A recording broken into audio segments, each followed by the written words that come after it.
The Mummers in the Little Theater of the Air.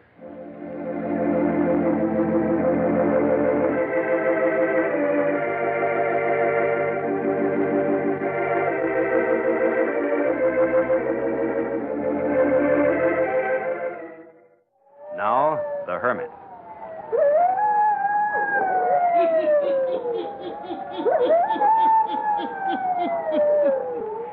Ghost stories.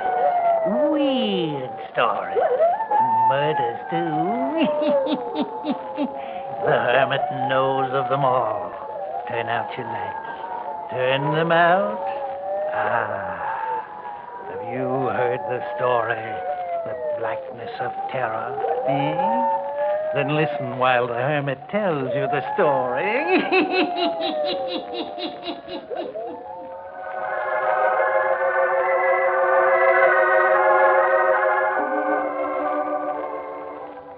It was 1 week ago today that Paul and I received the telegram about Papa. And since that hour, my life, my thoughts, my feelings have been deeply altered. I have learned the results of the blackness of terror, the hideousness of sin, and the horror of madness. On Wednesday last, about 10 p.m., a telegram was delivered to me. Who on earth can be sending me a wire? Who else but your father? But Papa always calls. Well, before you open it, we're not going to Blue Acres this weekend. We haven't had one weekend to ourselves since we were married. Oh, Paul, it is Papa. I knew it. No, you don't understand. Here. Your father's seriously ill. Suggest you come at once. Dr. Laurie. Papa.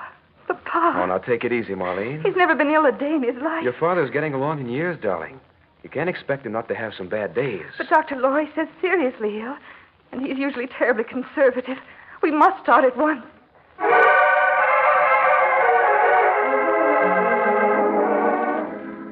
Oh, please understand me. I love my husband, Paul, very much. But up until the time I married, I had never left my father's side. We'd been inseparable. Ever since that dreadful morning when, as a little girl of 8 years, my papa had taken me on his lap, and after kissing me tenderly and brushing the curls back from my forehead, he had said, Little doll, your papa has something very sad to tell you. But you must be very brave, my darling. Your mother has left us.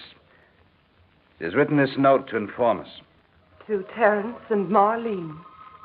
Life here at Blue Acres has grown intolerable for me. You're a little child, Marlene, and therefore I cannot explain some things to you. But Terence will know why I'm leaving. My little girl, try to think kindly of your mother. I would take you with me if I could, but that is impossible just now. Your father is a wealthy man, and he can give you fine things. I know at Blue Acres you will grow up to be a lady of whom I shall always be proud, and a daughter whom I will love forever. Do not cry, my little doll. Had your mother loved you, she would never have left you. From this day forward, there'll be no mention of her name in this house. To us, she is dead. It was some years later that I learned that my beautiful mother had left Papa and me and had run away with Philip Court, a chap the townspeople said was a worthless dauber in paint. Nothing was ever heard of my mother or him after they left Blue Acres. Nor did my father, Terence Lane, ever mention her name. He devoted his life to me. I had private tutors that came to Blue Acres to instruct me, the very best. Papa imported a master of the piano to teach me. We remained aloof from the world. The only woman in the household beside myself was Mrs. Eaton. Father always did the cleaning of the house, for Blue Acres is filled with priceless treasures. And when I would laugh at him dusting, he would always remark, Can't let her clumsy fingers touch this vase. It's worth $1,000 if it's worth a penny. The years moved on, and I lived in a world of my father's creating. until this last summer when I was 21 years old. One glorious summer night when the moon made golden patterns on the terraced lawns of Blue Acres, and the waters of the colored fountains centered in the ground shot a million rainbow lights into the night, when the French doors of the music room were opened wide to let the cool night air enter in. I sat at the piano playing the works of one of my favorite composers, Debussy.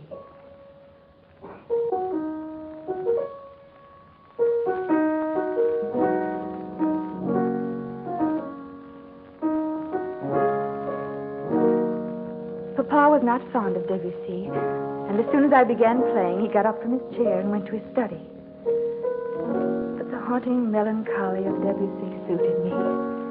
It was a background to my dreaming, and the somehow lonely feeling of my heart that was growing stronger as the years wore on, with only Papa for my companion.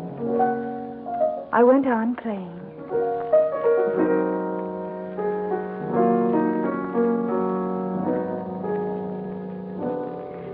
And then suddenly I was aware of the presence of another in the room. I felt it strongly even before I turned around. Oh, please go on. It's beautiful. Suited to a night like this. Please. I'm sorry, but I Oh, don't don't believe... be sorry. I'm the one who owes you an apology for my intrusion. I'm Paul Wilde. I'm spending my vacation at the Truesdales who live down the road a ways. Oh, yes. They told me there was a princess living at Blue Acres, but they didn't do you justice, young lady. No princess was ever quite so fair or lovely as you. Please, Mr. Wilde. The Truesdales also added that a dragon named Terence Lane guards the Princess Marlene with his life. That was very unjust. Really? Well, then, if you're not zealously guarded, how about taking a stroll with me? The night is wonderful. And if you're good, I'll reach up and pick you a necklace of stars to wear. I'm sorry, Mr. Wilde. You won't go? It's late. And Papa would object? No. Well, then, with your kind permission, I'll call tomorrow afternoon to gain his consent for a date tomorrow night. Do I have your permission? Well, yes. Fine. Then do something for me now, will you? If I can. Play something for me as I walk away. Shall we have something light and joyous this time? Something more in tune with the happiness in store for you and me. I'll be listening for our theme song.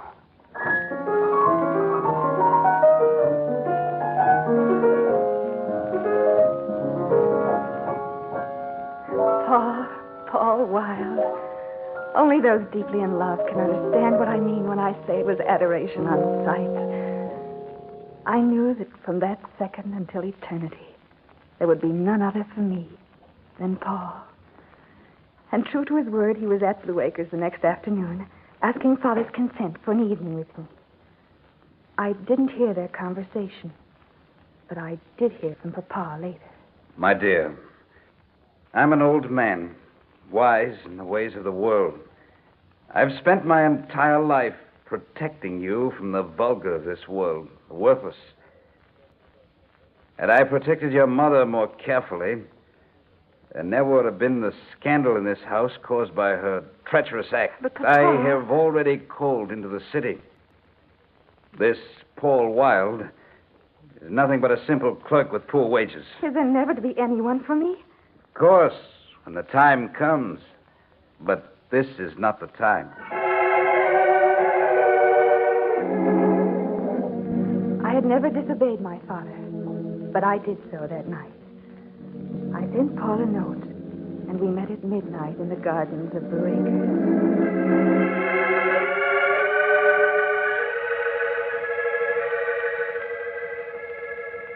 My Marlene. Say it again, Paul. It sounds so wonderful. I've never had anyone but Papa speak my name with love. My Marlene.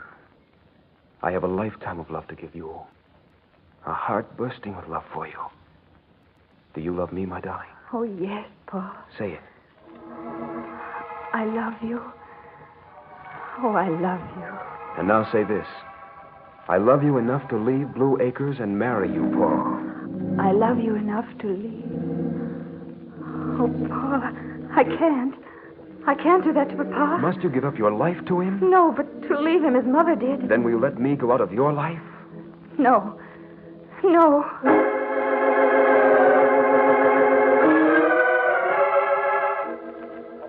There were other surreptitious meetings. There were arguments, persuasions, protestations. But in the end, love won out. Paul and I ran away and were married. I will never forget the following day when Paul and I returned to face Father. What is done cannot be undone. Papa, you forgive me. Yes, I forgive you. Oh, Papa. Paul, isn't he wonderful? You are the love of my life. And if Paul realizes this, he will not keep you absent from me for any long periods of time. Of course not, Papa. Blue Acres will continue to be our home. But I hadn't reckoned with Paul when I made the statement.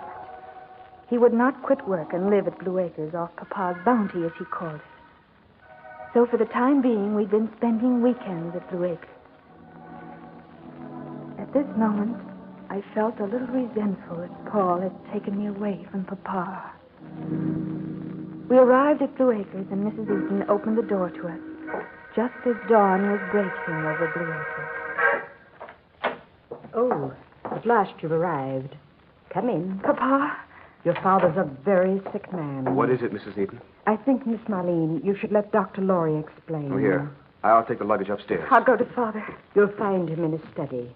Doctor had a bed set up in there where it's easier for me to care for him. Besides, he seems more content there. Hasn't Dr. Laurie gotten a nurse for Papa? We tried it, but he wouldn't have one. We'd better knock on the door. Doctor's in there with him now. Come in. Papa. I ran across the room to my father's bed. I looked down at him, and then in dismay at Dr. Laurie. For my father's face was a horrible sight, twisted and pulled out of shape.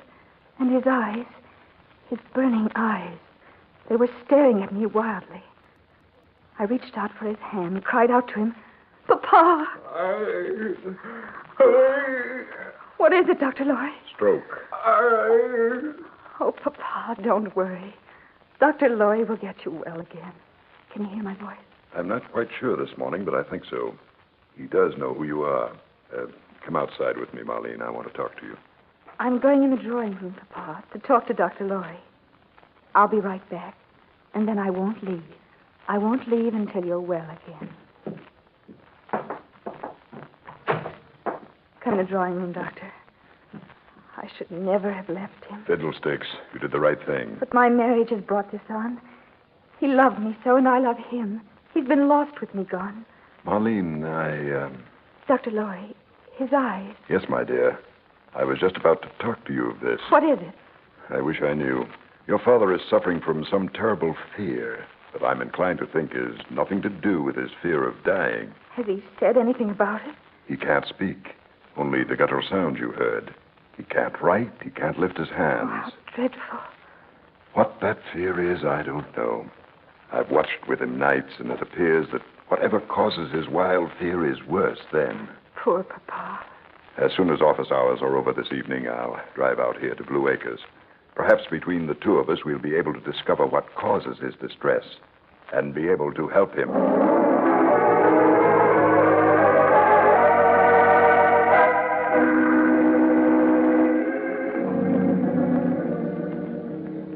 It filled my heart with sorrow to see my father suffering such pain and discomfort. And the look in his eyes, the mad, wild look, was almost more than I could bear. At last night came.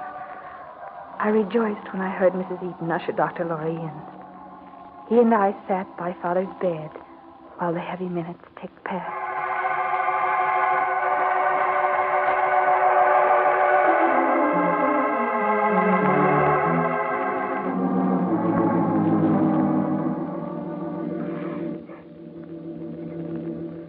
There seemed to be no change in his condition. But as night wore on and it was fast reaching midnight, there was a change in his eyes. The fear in them was so marked that I trembled from it. Dr. Laurie said, Do you see? His eyes. Yes. It's as if he sees something We don't see. Yes. It was so. His eyes seemed to be riveted on the door to his study. And it was then that I thought I heard a low moan. What was that? I don't know. It didn't come from Father. No. But look at him now. Now Father's eyes were trained in closer to his bed. He was struggling, attempting to lift his hand.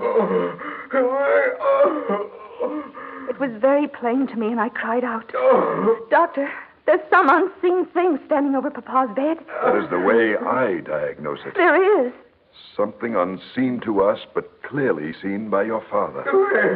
And look, the bedclothes are moving, but he's not touching them. What is it? Dr. Lorry, what is it?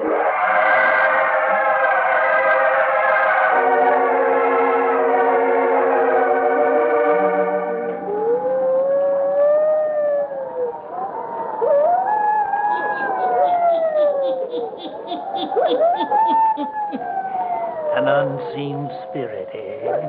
Witnessed only by the dying. What does Lawrence Terence Lane see, eh? What causes him to fear so mightily? The hermit will tell you before the night is done. And now the hermit will continue.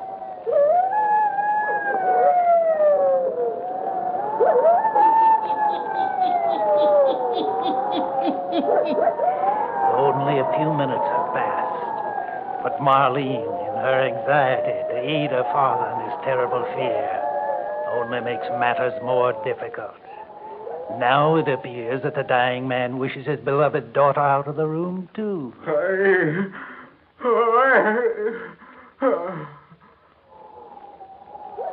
And so Paul, the husband of Marlene, with his arms about her, leads her from the room, guides her into the music room, where she sinks into a chair, sobbing softly. Listen.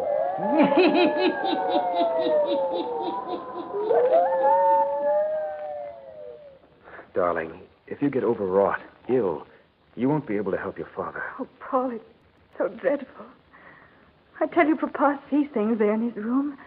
Some vision that frightened him.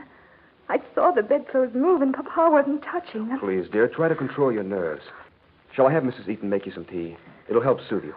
I'll be right back, darling. Only take a second.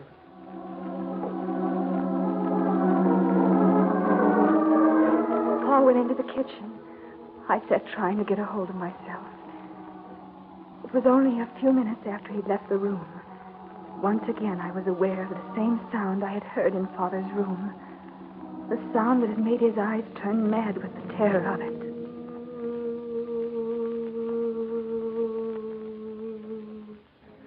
Was I, too, losing my mind? What was the answer to this strange phenomenon? A sound that to my ears was exactly like that of a woman moaning. At first it was close to me in the music room, and then it grew fainter, but still distinct. And though it's difficult to believe, there was a second when I felt as if something had brushed past my chair, had touched my shoulder. I cried out for Paul. Paul! Paul! What is it? I'm right here. Paul, listen. Do you hear a strange sound? What sort of a sound? A sound like a woman moaning. No. I heard it distinctly. You listen. Hey, you drink this tea and forget about such things. Please, Paul, quiet. Now, do you hear? By George. You do hear it? Some unusual sound. Where is it coming from? I don't know. There it is again. Yeah. Sort of seems to be coming from these walls of the music room. That's it. Or from out on the terrace. Oh, it's nearer than that. Here. In this wall behind the piano. Yes. Hmm. Why are you feeling the walls? This panel here. Look. Why, it's a panel that opens. I've lived here all my life, and I never knew of it before. And in a room in here. And you can hear the moaning from here much closer. Marlene, get the candle from the piano. I'm going to look around in here. Yes. Here, Paul. Yeah, this passage in here must lead to another room in the house. I'm coming with you. And the moaning we heard was from someone in the adjoining room from here. Paul, wait. Here, look. What is it? This enormous chest. Listen. Quick, there's someone inside this chest. I believe you're right. Hurry, they'll smother to death. Now it's locked. Locked. Someone's been pushed into this chest, and it's been locked against them. Hurry, can't you break it open? I'm going to try. That lock is giving now.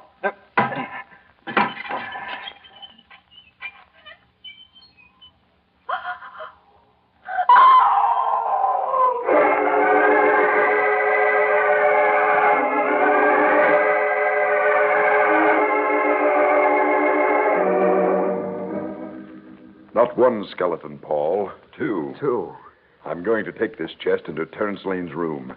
When I question him and show him what we've found in his secret hiding place, no doubt we'll have the answer to our tragedy and our riddle.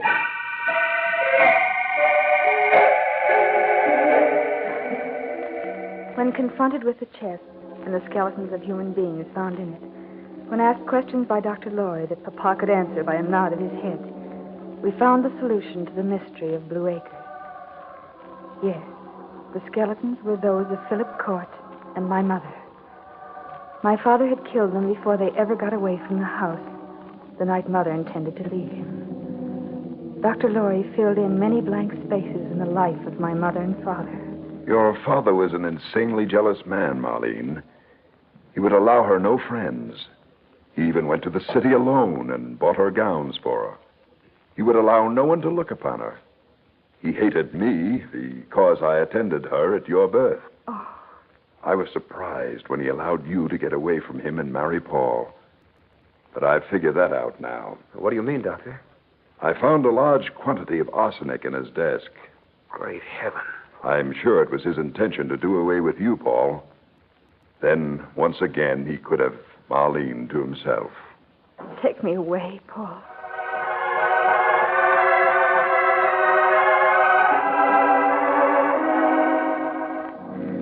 Paul and I left Blue Acres next morning. Terence Lane, my father, is still living. Mrs. Eaton cares for him. I haven't been out since that horrible night when the moaning of my mother's spirit led me to her grave. But we will go out this weekend if he's still living. Paul says I can never be happy unless I forgive him. Besides, the eyes of my father show madness in the evening after darkness gathers.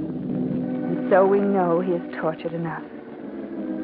Each night he must see the spirit of my mother standing over his bed, accusing him of his crime of double murder.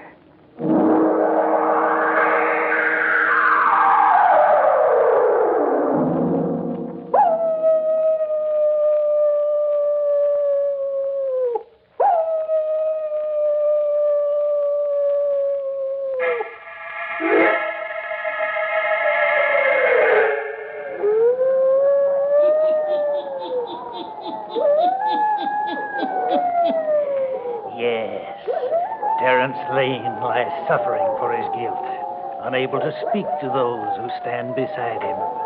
And in the night time, a vision of a woman appears before him. The vision of one whom he murdered because of his insane jealousy. Yes.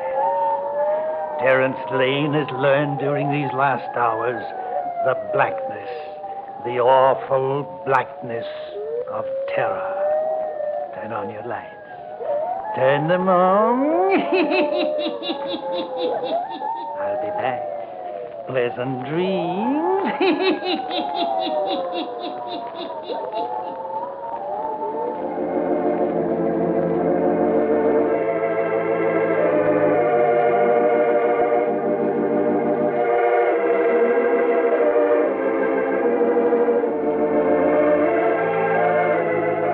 All characters, places, and occurrences mentioned in the Hermit's cave are fictitious, and similarity to persons, places, or occurrences is purely accidental.